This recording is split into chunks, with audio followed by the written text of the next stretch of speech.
बिस्मिल्लाहिर्रहमानिर्रहीम। अस्सलाम वालेकुम।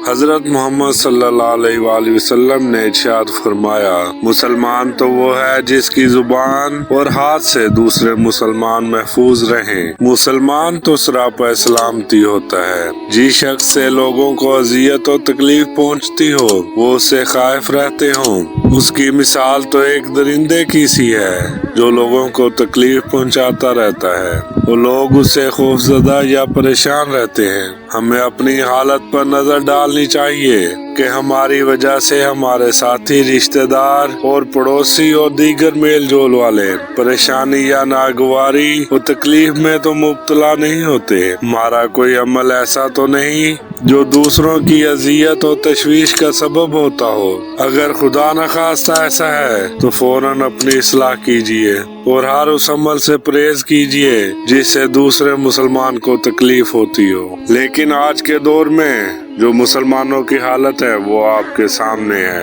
एक मशहूर शख्स का कौल है कि लोग मजहब के लिए लड़ेंगे, झगड़ेंगे और उसकी खातिर मर जाएंगे, लेकिन उसके मुताबिक जिंदगी बसर नहीं करेंगे। अल्लाह ताला हम सबको हिदायत दे, आमीन। सी मुस्लिम टीवी चैनल को सब्सक्राइब करें, वीडियो को लाइक करें और ज़्यादा से ज़्यादा शेयर करें।